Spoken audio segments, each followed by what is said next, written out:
Bonjour à tous et bienvenue dans Enquête d'esprit sur CNews et Europe 1. En cette période d'avant Noël, nous nous plongeons dans les mystères fascinants de la Vierge Marie, celui de sa vie d'abord et de sa pureté absolue, à l'occasion de la fête de l'Immaculée Conception demain. Marie est née sans la marque du péché originel, c'est donc la femme parfaite.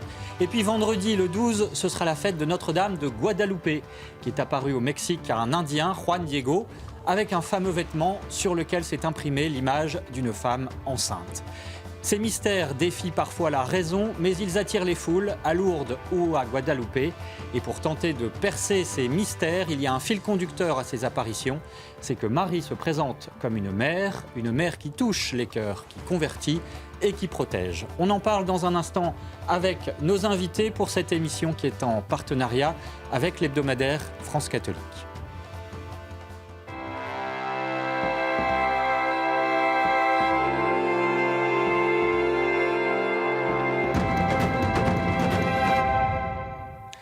Et pour commencer les informations avec vous, Éloi Rochebrune, bonjour. Un JT spécial compte-rendu du voyage du pape au Liban. Bonjour Aymeric et bonjour à tous. Léon XIV était au Liban du 30 novembre au 2 décembre pour son premier voyage apostolique. Un grand moment de joie et de ferveur pour les Libanais. Ils étaient 150 000 à entourer le souverain pontife à la messe de clôture à Beyrouth. Le récit de Chloé Tarka.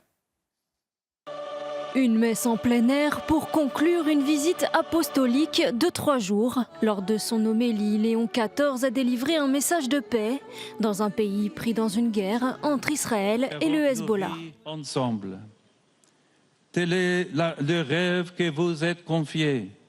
C'est ce que le Dieu de la paix met entre vous-mêmes. Liban, relève-toi. Sois une maison de justice et de fraternité. Sois une prophétie de paix pour tout le Levant. Après l'homélie, recueillement lors de la consécration. Ceci est mon corps, livré pour vous.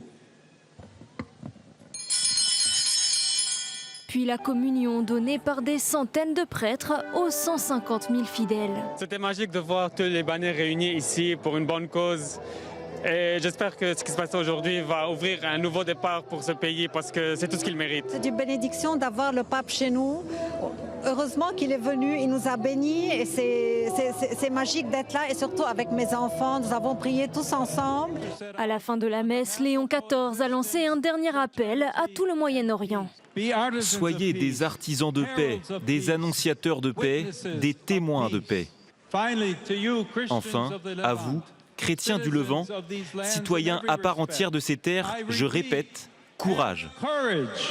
Après avoir béni la foule, le souverain pontife a prié devant la Vierge Marie, confiant le Liban à son intercession.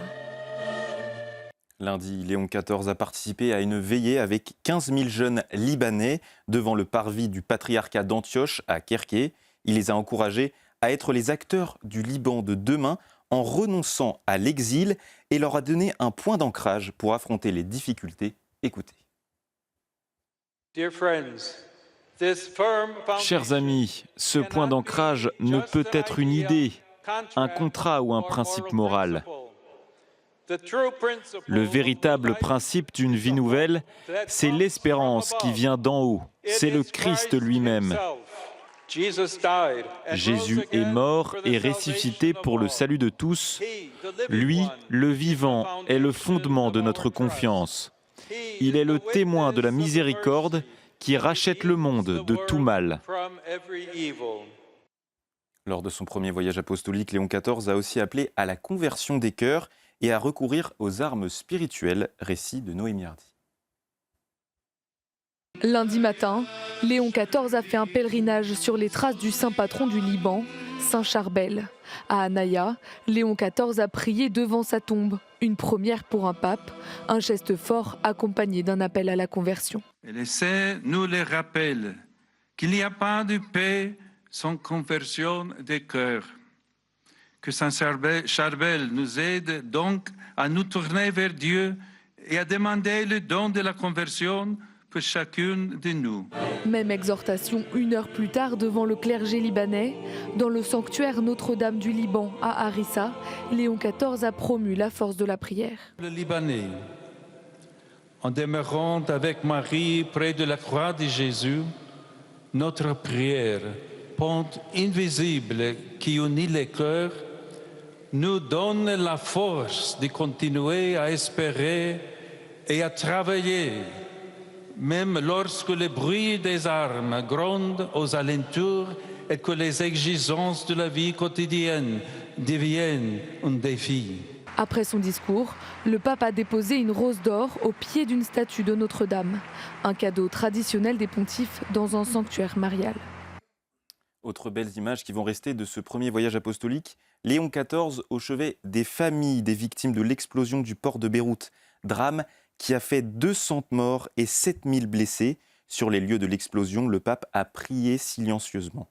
Autre moment fort, une visite dans le plus grand hôpital psychiatrique du Moyen-Orient, tenu par des sœurs franciscaines. Le pape a apporté son soutien à un secteur médical et caritatif très éprouvé par la crise économique au Liban. C'est la fin de votre journal. Aymeric, c'est à vous pour la suite d'Enquête d'Esprit. Merci beaucoup Éloi Rochebrune pour ce bilan du voyage du pape. Auparavant, il était en Turquie, on en avait parlé la semaine dernière. Alors peut-être avant de commencer à aller dans le fond de cette émission, Père Pascal Nègre, une réaction. Vous êtes curé de paroisse à Paris, donc on imagine bien occupé. Néanmoins, qu'est-ce que vous avez perçu de ce voyage, et notamment sur ce thème de l'espérance, et puis peut-être de la Vierge Marie aussi, qui était en filigrane, hein, on l'a vu et entendu au cours de ce compte-rendu d'Éloi. J'ai suivi ce voyage avec passion, d'abord parce qu'il m'a été donné pendant mes études de beaucoup travailler sur les liens entre l'Orient et l'Occident. J'en retiens deux choses. D'abord, la joie que j'ai eue à entendre le pape parler français et à entendre le souffle et l'élan qu'il y a dans sa voix, qui ont des faux airs de Jean-Paul II qui ne sont pas faits pour me déplaire. Et puis je garde une image assez puissante, c'est celle du pape et du patriarche de Constantinople bénissant ensemble le successeur de Pierre, celui d'André, les deux frères soucieux de, par leur bénédiction, répandre la paix dans cette région. Et ça m'a assez bouleversé. Frère Arignaud-Durand, effectivement, en Turquie, il y a un lieu marial très important qui est à Éphèse, donc la maison où, selon la tradition, la Vierge Marie a habité à la fin de sa vie. Et vous y êtes allé, c'est un lieu très important ? En fait, oui, j'étais allé à Éphèse pour voir cette maison et j'ai été attendu là où je ne l'attendais pas. J'ai été un peu déçu, je vous avoue, de cette maison. En revanche, il y a les ruines de la basilique où Marie a été proclamée Mère de Dieu et on sent une présence là. On voit, c'est très intéressant de voir que le pape parle de la présence de Marie dans le cœur des Libanais ou des chrétiens de cette région. Elle est encore là et elle les protège et c'est très important, il me semble, de rappeler cette présence et de savoir que nous sommes unis par cette intercession de Marie à eux. Alors, ce qui nous ramène bien sûr à notre sujet du jour, avec vous, Amandine Cornette de Saint-Cyr. Bonjour, merci d'être avec nous.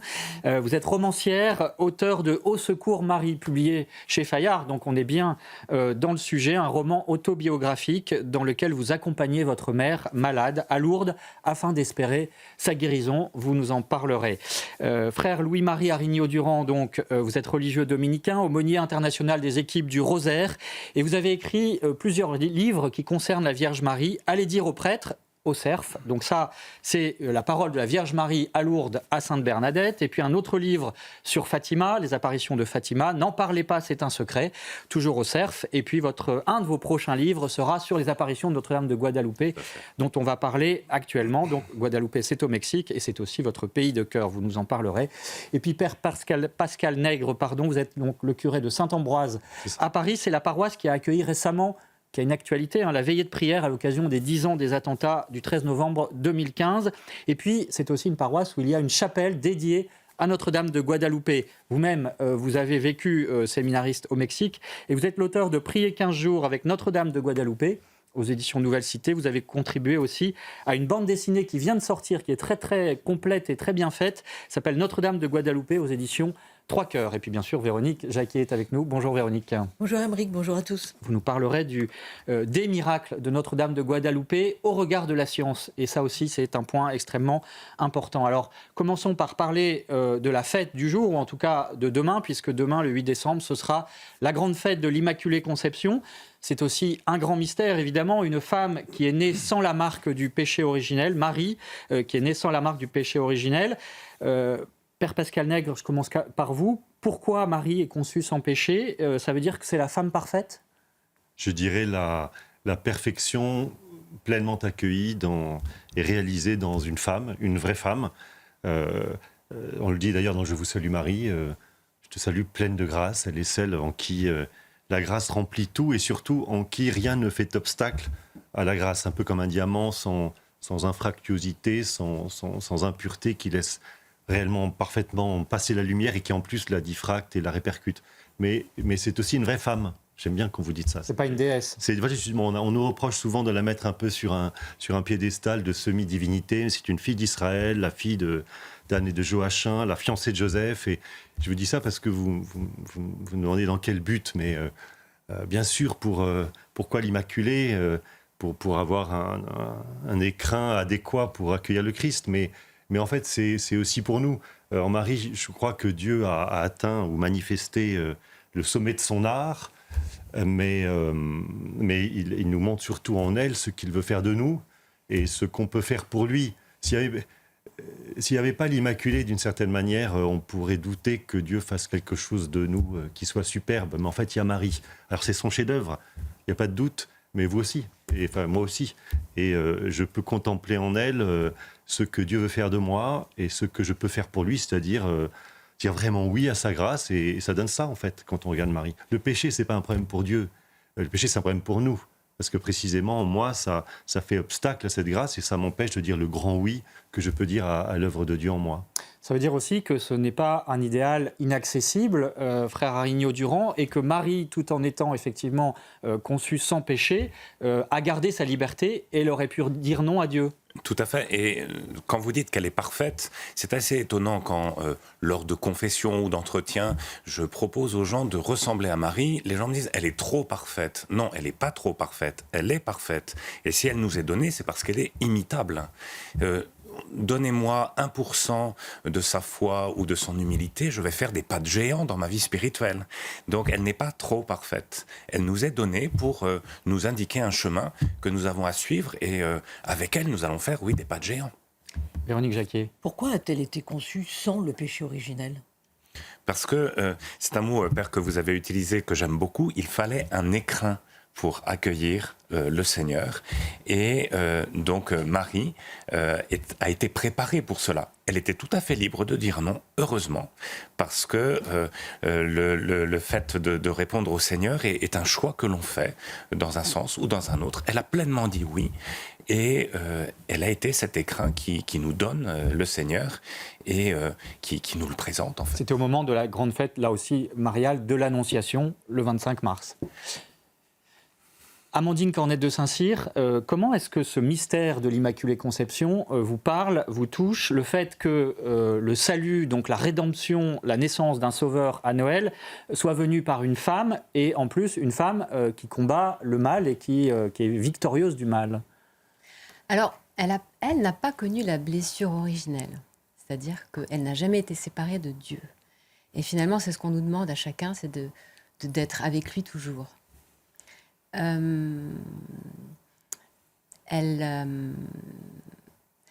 Alors, c'est un espace intérieur, Marie. En fait, sans parler même du genre, elle est parfaite, etc. C'est une posture intérieure. Et ça peut être aussi celle d'un homme, parce que finalement, Marie, elle pourrait être un homme comme un autre. Et à chacun de nous est demandé de créer cet espace intérieur pour lui dire oui et pour le suivre. Donc, genre ou pas genre... la perfection. C'est la disposition intérieure. C'est la disposition intérieure qui prime. Et en fait, nous sommes tous invités à être saints par le Seigneur. Père Pascal Nègre. J'aime beaucoup l'idée d'espace intérieur ou de disponibilité. En fait, c'est aussi ce que Marie dit à l'ange, à l'Annonciation que vous évoquez, qu'il me soit fait selon ta parole, en fait. Et c'est-à-dire que nous pouvons faire des pas, le Père a raison avec Marie, mais en réalité, c'est Dieu qui fait beaucoup en nous. J'en veux pour preuve le passage dans l'Évangile où le Christ dit « Ceux qui écoutent la parole du Père, qui la gardent en eux, ceux-ci sont ma mère, dit-il. » C'est étonnant, il pourrait dire juste mes frères et sœurs, il dit mais ils sont aussi ma mère, comme si en nous précisément se jouait dans cette disponibilité sereine à ce que Dieu fait, le même enjeu et la même vocation que Marie. Alors, Amandine Cornet de Saint-Cyr, vous avez en quelque sorte découvert la Vierge Marie à Lourdes. Vous le racontez dans ce roman autobiographique, Au secours Marie, puisque vous êtes allé à Lourdes avec votre mère, Silvana Lorenz. Et le message que vous retenez, c'est quoi? C'est la consolation, c'est la tendresse d'une mère céleste? Alors, je pense déjà que Lourdes est la maison de Marie. Quand on arrive, déjà, elle nous attend, même à l'arrivée du train à la gare. Et on la sent. Et je raconte souvent cette anecdote-là, c'est-à-dire que dans le compartiment, au moment où on arrivait, il y avait une sorte de brume laiteuse, et puis ce disque rayonnant dans le ciel, et tous les gens du compartiment se sont tus et ont vécu cet instant. L'air s'est densifié, et on a tous su à ce moment-là que Marie était présente. Et durant 2 jours, nous sommes restés 2 jours, pas 15 jours comme l'a fait... Bernadette, mais pendant ces 2 jours, elle a été présente, elle nous a enveloppés, la paix est descendue, la paix était sur le sanctuaire, et nous avons été apaisés avant l'épreuve, en tout cas, qui nous attendait à notre retour. Donc il faut dire effectivement que votre maman... La chimiothérapie qui nous attendait. Donc c'était vraiment une parenthèse enchanteresse, vraiment enchanteresse. Et ça a été merveilleux pour nous, ça nous a beaucoup aidés dans cette épreuve. Frère Arignaux-Durand, comment expliquer que la Vierge Marie, à travers ses différentes apparitions, on parle de Lourdes donc avec Sainte Bernadette, on parle des enfants de Fatima que vous connaissez également, même Notre-Dame de Guadalupe dont on va parler dans la deuxième partie, la Vierge Marie lui dit « mon tout petit », il a plus de 50 ans. Comment expliquer donc cette prédilection de Marie pour les enfants? En fait, elle aime les petits. Et c'est pas une question d'âge, c'est une prédisposition du cœur aussi. Et là, si elle apparaît à ces personnes qu'elle choisit, c'est parce qu'elle sait qu'ils vont transmettre le message tel qu'il a été donné. Et quand Bernadette à Lourdes entend Marie lui dire « Je suis l'Immaculée Conception », son curé va lui dire « Mais personne ne porte ce nom-là ». Or, elle se donne ce nom-là. Et d'ailleurs, elle ne comprend pas ce que ça veut dire. Oui, elle ne comprend pas ce que ça veut dire, mais on peut retrouver cela dans des dévotions. Nous avions l'occasion d'en parler. Au Nicaragua, il y a, lors de la fête de l'Immaculée Conception, ce qu'on appelle la gritería. Le Nicaragua est le seul pays d'Amérique centrale qui est sous la protection de l'Immaculée Conception. Les autres, c'est Notre-Dame du Rosaire. Et donc, le 7 au soir, l'archevêque de Managua lance un cri. Et il dit... Qui cause tant de joie? Et tout le monde répond, la conception de Marie. Et là, le pays s'embrase de feux d'artifice, de prières. Les gens font la queue pour chanter devant la Vierge. Il y a des autels dans les maisons, dans toutes les paroisses. C'est quelque chose, il faut le voir une fois dans sa vie. Et quand j'étais là-bas, il y a quelques années, je disais... Qu'est-ce qui cause tant de joie? Et on m'a corrigé, on a dit non, qui cause tant de joie? On personnifie l'Immaculée Conception comme à Lourdes. C'est pas une idée abstraite. Voilà. C'est très intéressant de voir comment le peuple chrétien, finalement, reprend ce qu'elle a dit à Lourdes. Je suis l'Immaculée Conception. Et qui nous cause cette joie? Eh bien, sa conception. Cet aspect très charnel finalement de la dévotion à la Vierge Marie, vous l'avez constaté également à Notre-Dame de Guadalupe au Mexique, où c'est la grâce d'une mère finalement qui touche tant de gens. Alors toutes les apparitions... C'est 20 millions de personnes, je le rappelle, chaque année qui viennent... C'est le premier sanctuaire marial. Le plus fréquenté du monde. Toutes les apparitions ne parlent pas de maternité, mais toutes la manifestent, c'est vrai, et réveillent du coup en nous, en ceux qui y vont, quelque chose de la grâce de l'enfance. Et c'est vrai qu'à Guadalupe spécialement, Marie révèle sa maternité, en parle, la montre. C'est d'ailleurs ce qui est écrit en énorme sur le fronton de la basilique de Guadalupe. Ne suis-je pas là, moi qui suis ta mère? Et ce qui est singulier aussi, c'est que l'apparition à Guadalupe a lieu sur une montagne, un petit mont qui s'appelle le Tepeyac, sur lequel une divinité mère, qu'on appelait la déesse Tonantzin chez les Aztèques, était représentée mais dans une maternité hideuse. C'était une déesse crapaud à laquelle justement la jeune sœur de Juan Diego avait été offerte en sacrifice quand elle était adolescente. Donc il y a une représentation horrifiante de la maternité. Et la première chose que montre Marie à Juan Diego, pas seulement lui explique, mais lui montre, c'est une mère de tendresse, de beauté, comme je vous disais, qui diffracte la beauté de Dieu et qui lui dit deux choses. Je suis la mère du créateur du monde, du roi de l'univers. Elle est vêtue de soleil, elle a la lune sous ses pas. Et simultanément, elle lui dit à lui, qui est saisi que tant de majesté se soit approché de lui, elle lui dit « Je suis ta mère ». Et les deux se superposent. Et donc, il est face non pas seulement à une information, comme disait le frère, mais face à une présence, à la réalité d'une présence qui est là, et je suis là, moi qui suis ta mère. Et si vous y allez, si vous allez à Guadeloupe, effectivement, ce qui est fascinant, c'est que vous demandez à ces millions de personnes qui, depuis 500 ans, de manière ininterrompue, vont prier, danser, chanter, pleurer devant cette image, pourquoi ils sont là. D'abord, ils trouveront la question idiote, et ensuite, ils vous diront, mais enfin, avec une évidence, mais je viens voir ma mère. Je viens pas seulement réciter quelque chose ou poser des actes de piété. Je viens voir ma mère, me croiser son regard. C'est les yeux de la maman, c'est important. Et voilà ce qu'ils viennent expérimenter là, c'est la douceur et la force d'une présence réelle. Véronique Jacquier.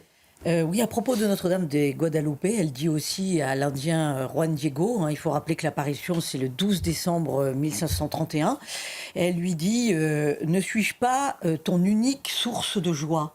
Alors, moi, j'aimerais quand même qu'on revienne sur cette notion de joie. En plus, les Mexicains sont un peuple incroyablement joyeux, malgré justement toute la violence liée au narcotrafic. Donc, elle réside dans où, cette joie ? Pourquoi doit-on se réjouir à ce point ? Est-ce que c'est elle qui nous donne la joie ou est-ce qu'on doit la trouver parce qu'on la découvre comme une mère ? Que ce soit d'ailleurs à Guadeloupe ou à Lourdes, peut-être, oui, on demandera à Amandine bien sûr. ce qu'elle en pense. Mais parce qu'elle leur ressemble. Et il lui ressemble. Il se retrouve dans Notre-Dame de Guadeloupe. Et donc, c'est une joie de la voir pour mère. On parlait de maternité aussi. Et elle apparaît, enfin, l'image la montre enceinte. Donc, il y a cette maternité qui est manifeste, en fait. Et il y a... c'est la leur, hein, d'une certaine façon. Quand nous venons étrangers à Guadeloupe, ils sont heureux de voir qu'elle a ce rayonnement à l'extérieur. Hein, mais c'est la leur. Père Pascal Nac et Amandine Cornet de Saint-Cyr. Pardon, il suffit de voir à la messe un enfant pleurer, se jeter dans les bras de sa mère, tout d'un coup les larmes disparaissent, et il y a la force d'une présence, la mère n'a pas grand-chose à dire. Enfin, vous le savez tous sans doute combien l'étreinte d'une mère est précieuse pour faire jaillir dans la vie d'un enfant la joie. Chez Juan Diego, c'est très marquant parce que dès qu'il est en sa présence, alors toutes ces inquiétudes disparaissent. Quand il lutte avec l'évêque pour savoir comment construire cette église, alors il y a une désolation qui vient. Mais en sa présence, là, dans son étreinte, vous savez, les Mexicains donnent toujours des abrazos. On vit un petit peu dans les bras les uns des autres. Et d'ailleurs, la forme de la basilique actuelle a été pensée comme le grand manteau de la Vierge qui étreint ceux qui y entrent, précisément pour faire cette expérience de consolation. Et moi, je crois que la joie vient beaucoup de la consolation des blessures. Amandine Cornet de Saint-Cyr, c'est ce que vous avez éprouvé à Lourdes ? De la même manière que le sanctuaire Exactement. de Lourdes, ce sont des bras de pierre, en fait. Et pourquoi on est heureux de se rapprocher de la Vierge ? Oui, parce que c'est une maman, parce qu'elle nous rapproche de Dieu et parce qu'elle nous rapproche de la source d'amour. Exactement. Et en cela, on est rasséréné, en fait. C'est ce que vous avez expérimenté. Moi, c'est ce que j'ai vécu pendant 2 jours. J'ai à un moment donné dans mon livre « On fly comme l'âme de Shrek », parce que bon, je fais toujours des raccourcis un peu rigolos, mais c'est ça en fait. Et je dis même un rampant, il fly. En fait, tout le monde est au même niveau, ceux qui ne sont pas sur leurs pattes, ceux qui sont cloués sur un fauteuil, tout le monde est exactement relevé. Qu'on soit blessé, debout, Dieu nous relève, qu'on soit assis sur un fauteuil, Dieu nous relève. Et à ce moment-là, vraiment, comme dirait la parole, les derniers seront les premiers. Et je dis aussi, ce chapitre, à genoux, tous égaux. Devant lui, nous sommes tous égaux. Et dans les bras de Marie, nous sommes tous les enfants de Marie et de Dieu. C'est un bonheur de vous écouter. On se retrouve dans un instant pour la suite de cette émission consacrée à la Vierge Marie avec une interrogation en quoi finalement tous ces miracles, parce que c'est vrai qu'à Guadeloupe, à Lourdes aussi bien sûr, il y en a eu beaucoup, on va les étudier, mais surtout essayer de comprendre en quoi est-ce que ça peut être un chemin spirituel pour chacun d'entre nous qui écoutez ou regardez cette émission. On se retrouve donc tout de suite dans un instant. De retour dans Enquête d'Esprit sur CNews et Europe 1 en partenariat avec l'hebdomadaire France Catholique. Nous parlons de la Vierge Marie comme une mère à l'occasion notamment de la fête de l'Immaculée Conception, demain le 8 décembre. Et puis le 12, ce sera la fête de Notre-Dame de Guadeloupe, une très grande fête en Amérique centrale, en Amérique du Sud, mais dans le monde entier, y compris en France. Ça commence à se développer beaucoup. Et on en parle donc avec nos invités, Amandine Cornette de Saint-Cyr, qui vient d'écrire Au secours Marie, publié chez Fayard, qui raconte son expérience à Lourdes avec sa maman. Le frère Louis-Marie Arignaud-Durand, qui est religieux dominicain, aumônier international des équipes du Rosaire et qui a écrit de nombreux livres sur la Vierge Marie, notamment celui-là, Fatima n'en parlait pas, c'est un secret, aux éditions du Cerf. Le père Pascal Nègre, qui est le curé de la paroisse Saint-Ambroise à Paris et qui est aussi, on peut dire, un amoureux de Notre-Dame de Guadeloupe, osons les mots. Vous avez écrit Prier 15 jours avec Notre-Dame de Guadeloupe aux éditions Nouvelle Cité, et puis une bande dessinée qui vient de sortir, à laquelle vous avez contribué, Notre-Dame de Guadeloupe, c'est aux éditions Trois Cœurs, bien sûr. Véronique Jacquier est avec nous et elle nous parlera des miracles de Notre-Dame de Guadeloupe. C'est très intéressant à étudier au regard de la science. Peut-être juste avant une question, on parlait de Lourdes dans la première partie essentiellement et hors antenne, vous avez continué à parler de Lourdes, donc c'était aussi passionnant et j'aimerais vous entendre puisque j'ai entendu la grotte de Lourdes, c'est mon ciel à moi. Père Pascal Nègre. C'est ce que disait Bernadette, mais sans doute ça se vit à Lourdes d'une manière très singulière dans ce lieu que Marie a habité et qu'elle habite toujours. Au Mexique, ça se vit différemment dans le brouhaha des danseurs et des tambours, mais la même expérience céleste se vit. Amandine Cornette de Saint-Cyr, vous diriez la même chose ? Alors je dis à un moment donné, il y a un chapitre dans mon livre où je dis le ventre, dans le ventre de Marie. C'est vrai que quand on est dans la grotte, une sorte de liquide amniotique en fait qui tombe, c'est l'eau miraculeuse, et on est dans cette roche sombre. Et on se sent vraiment dans les entrailles de la Vierge et on se sent vraiment protégé. Et je dirais même que tout le sanctuaire baigne dans ce liquide amniotique. Et c'est là où on a vraiment ce sentiment de fraternité avec chacun, où on se sent tous frères et sœurs en Christ et en elle, en fait, enfants de Marie. On n'est plus dans une société individualiste comme on la vit au quotidien. On est tous un seul corps. Et on est le corps du Christ et enfant de Marie. Je ne sais pas si vous savez qu'à Guadeloupe, Père Pascal Nègre. Je ne sais pas si vous savez qu'à Guadeloupe, justement, dans son message central, lorsqu'elle apparaît la 4e fois à Juan Diego, Marie lui dit, bien sûr, ne suis-je pas là, moi qui suis ta mère ? Et elle ajoute, n'es-tu pas en mon sein ? C'est étonnant, elle est enceinte, elle est en train de porter Jésus. Elle utilise exactement les mêmes mots que vous pour lui dire, en fait, tu es en mon sein. C'est ce que j'ai... Oui, c'est Amandine Cornette de Saint-Cyr. C'est vraiment ce que j'ai ressenti. Comme, vous savez, quand on a la foi vraiment chevillée à l'âme, on va dire, on a une sorte de connaissance intérieure. Vous voyez ? On n'est pas juste... C'est pas quelque chose d'extérieur à soi, c'est pas un concept. C'est vraiment une connaissance intérieure. Grâce à la Vierge Marie, alors ? Pas seulement grâce à la Vierge, enfin, je veux dire, quand on est croyant, simplement.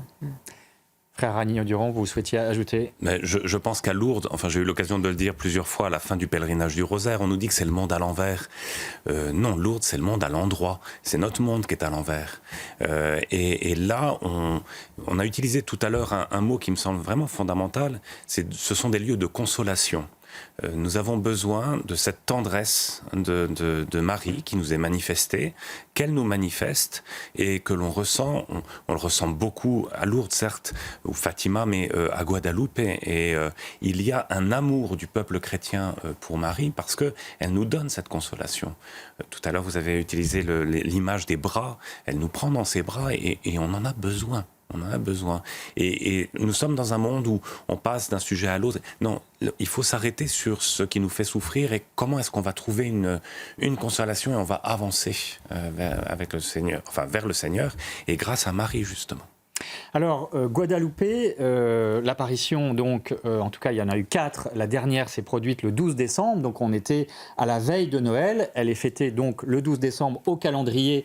Un mot pour rappeler quand même ce qui s'est passé au Mexique, donc du 9 au 12 décembre 1531, 4 apparitions de la Vierge Marie à l'Indien Juan Diego, pour lui demander de construire une église. Et puis, à la clé, un miracle, le 12, justement, sur le manteau de l'Indien Juan Diego, eh bien, une femme enceinte qui apparaît mystérieusement enveloppée d'un manteau étoilé avec la lune sous les pieds.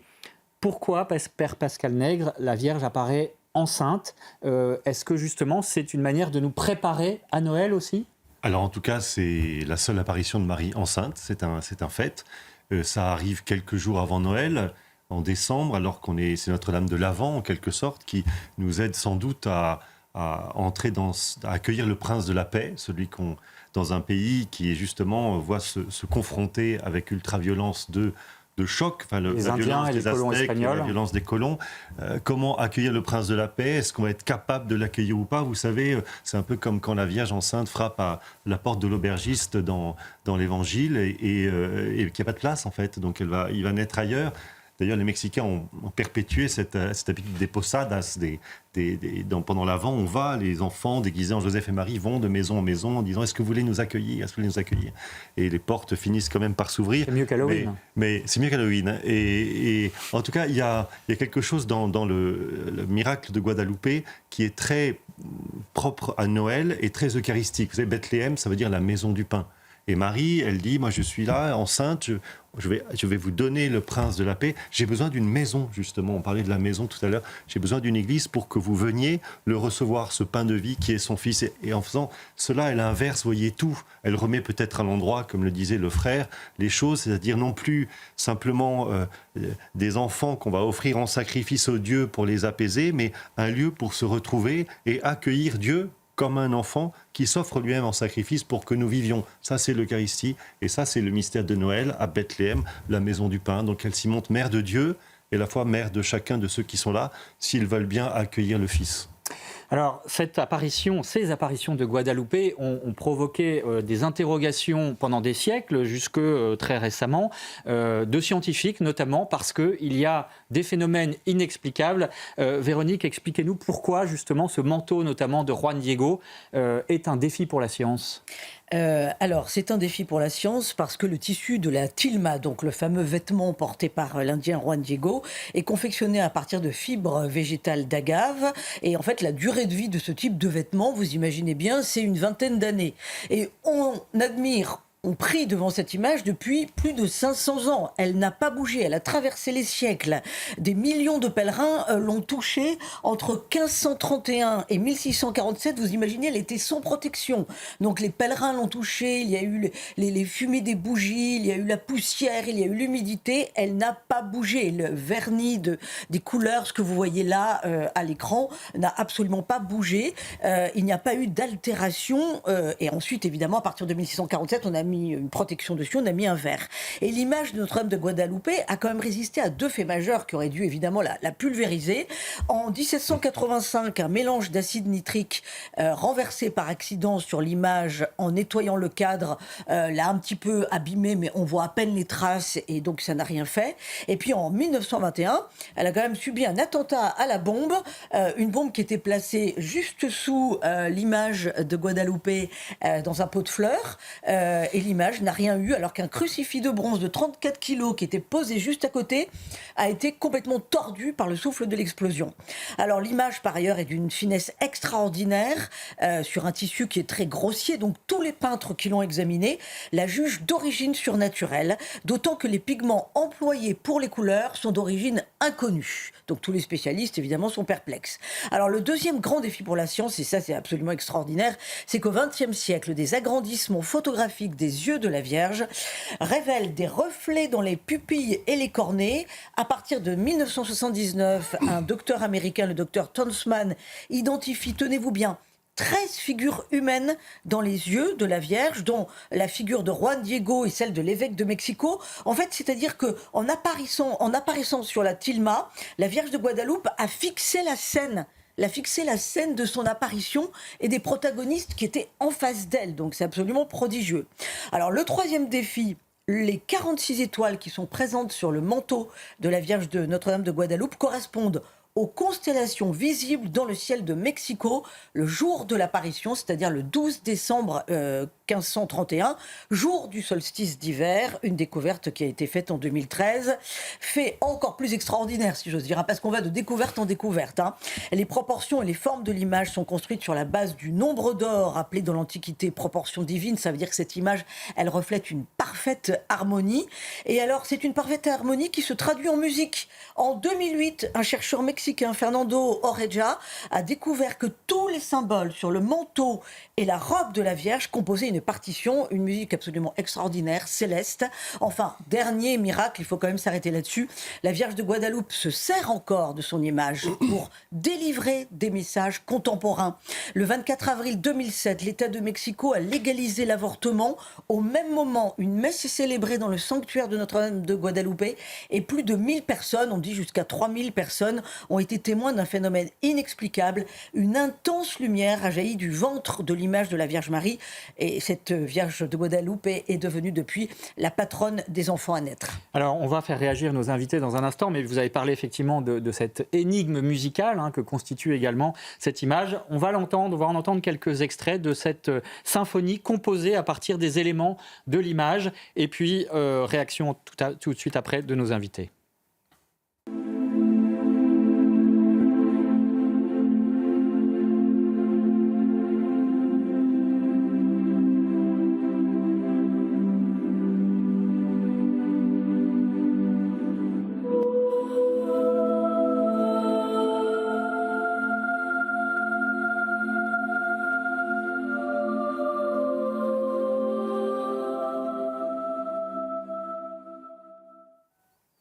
Alors voilà, c'est très étonnant, frère Arignaud-Durand, une réaction peut-être sur le fait, ce que disait Véronique, que Notre-Dame de Guadeloupe a été nommée par Jean-Paul II protectrice des enfants non nés. Ça veut dire qu'il y a un rapport, là aussi à l'approche de Noël, entre l'apparition de Guadeloupe et la protection de la vie ?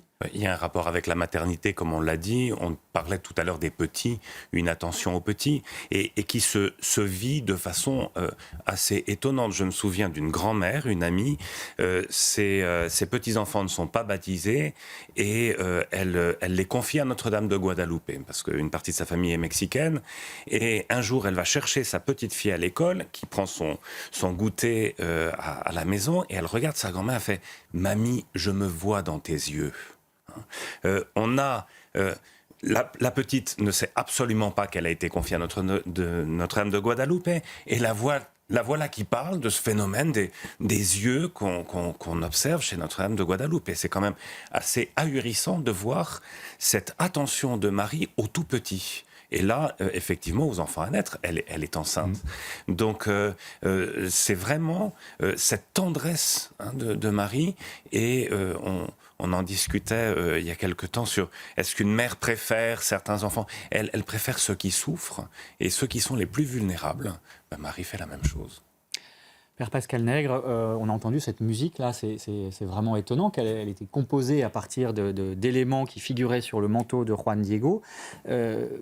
Finalement, qu'est-ce que tout ça évoque comme vertu pacifiante peut-être de cette image ? En tout cas, c'est sans doute, j'écoutais cette musique avec vous que je connaissais, elle nous replonge dans ce que vit Juan Diego le matin de la première apparition au pied du Tepeyac. On nous dit il commence par entendre des chants, et puis une lumière, et puis la beauté. Il a tiré par ces chants et cette lumière qui tout d'un coup l'installe dans une tendresse qui l'étreint. Ça, c'est certain.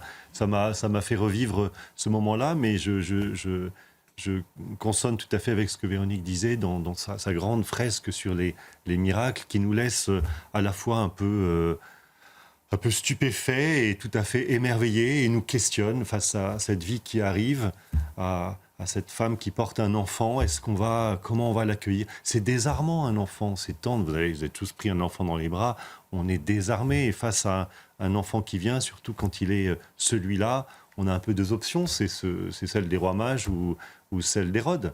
C'est-à-dire soit on y va et on adore et on contemple et on dit rien même et ils s'en vont transformer, soit on n'en veut pas, quoi. On veut cachez-moi cette crèche, cassez-moi ce roi et ça finit dans le massacre des innocents. Et ça continue d'ailleurs aujourd'hui. Hein, c'est une question qu'on peut se poser, quelle est notre option face à cette douceur-là? Mais justement, Amandine Cornette de Saint-Cyr, vous, dans votre livre, vous évoquez le cas de Zola. Zola qui est allé à Lourdes, parce qu'on en parlait à ce moment-là partout, y compris à Paris, et qui se montre très distant, très critique, il parle de supercherie. Vous mettez Zola en accusation, au contraire. Oui, alors c'est le chapitre « J'accuse », parce que c'est vrai que lui, il accuse pas mal, et moi, je l'accuse aussi, en fait, d'être le patron un peu du dogme, du rationalisme, en fait. Et puis de tordre la vérité, parce que dans sa version, il est parti, là, il a suivi des pèlerins à l'époque, bien après 1858, après l'année des apparitions.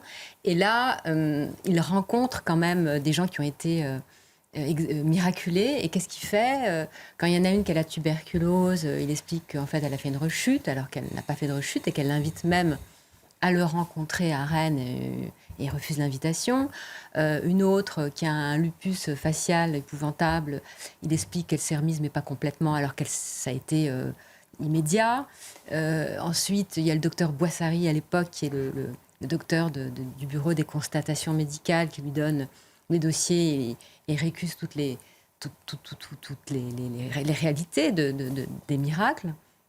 Donc il y a une mauvaise foi, il y a un parti pris absurde en fait. Mais le sens de ma question, c'était aussi, comme le disait le père Pascal Nègre, finalement il y a deux manières d'accueillir ce qui semble dépasser la raison.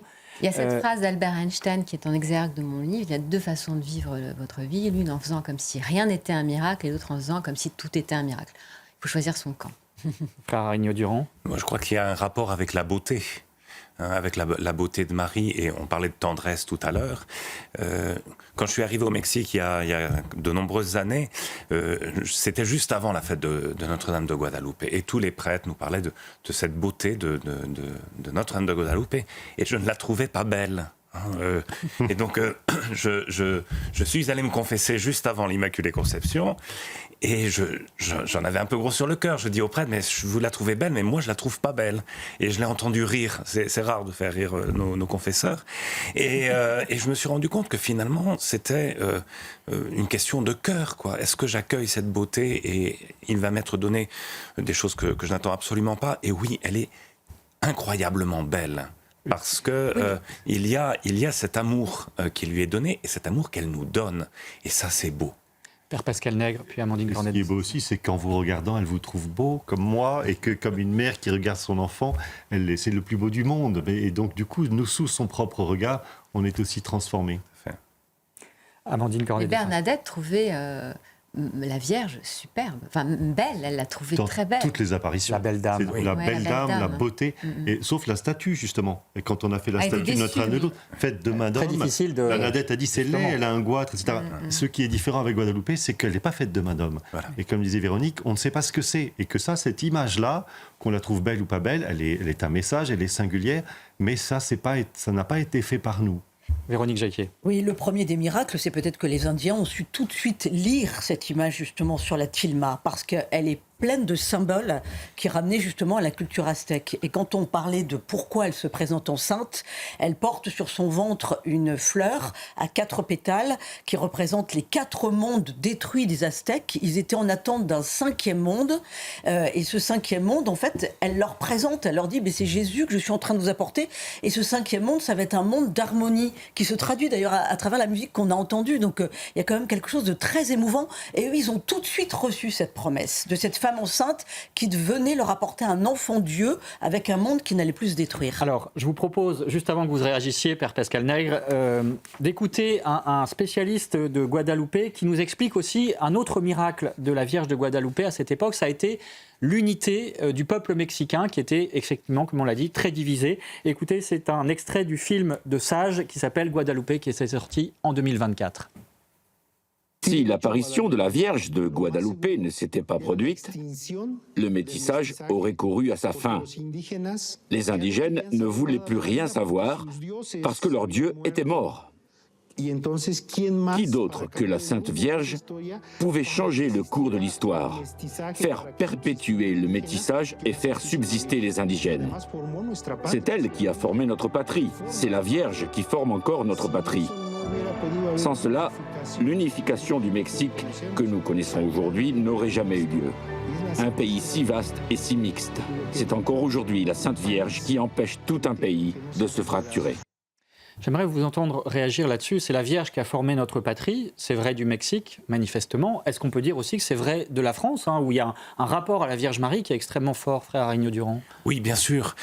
Mais tout d'abord, pour parler du Mexique, on dit tout Mexicain est guadalupano. Il n'est pas forcément catholique, mais il est fils de la Vierge de Guadalupe. Et ça, c'est une constante.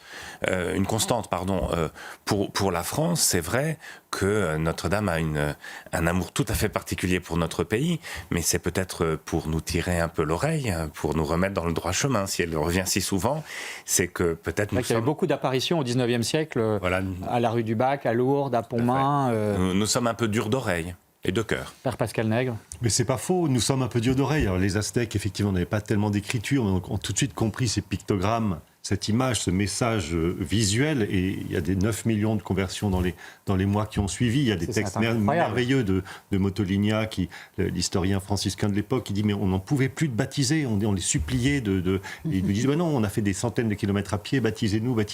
Mais ce qui est extraordinaire à Guadeloupe, peut-être contrairement à la France, à Lourdes, c'est qu'elle apparaît métisse précisément. Il en était question dans votre reportage, non pas comme un mélange un peu indifférencié, mais elle intègre dans son image, dans son message, dans sa personne, les deux cultures, tant dans son visage de métisse que dans les postures. Elle prie, ses mains prient à la manière des Européens, mais ses pieds dansent à la manière des prières des Aztèques. Et tout ainsi est intégré, non pas pour faire un mixte indifférencié ou flou, mais pour dire aux deux cultures, aux Espagnols, vous ne pouvez pas être chrétiens, en fait, sans eux. Et eux ont à accueillir le Christ dans leur histoire aussi. Et ainsi, elle permet à tous d'accueillir ce Christ qui n'enlève rien, ni à une culture, ni à une histoire, mais qui donne tout. Et ça, je pense que c'est pourquoi les papes, tous, depuis quelques papes, au moins 3 ou 4, ont donné même à l'Europe Notre-Dame comme étoile de la nouvelle évangélisation, comme clé pour comprendre ça. Et peut-être que nous avons, nous aussi, quelque chose à en apprendre dans notre difficulté à vivre d'une communion avec d'autres qui ne nous ressemblent pas. Amandine Cornette de Saint-Cyr.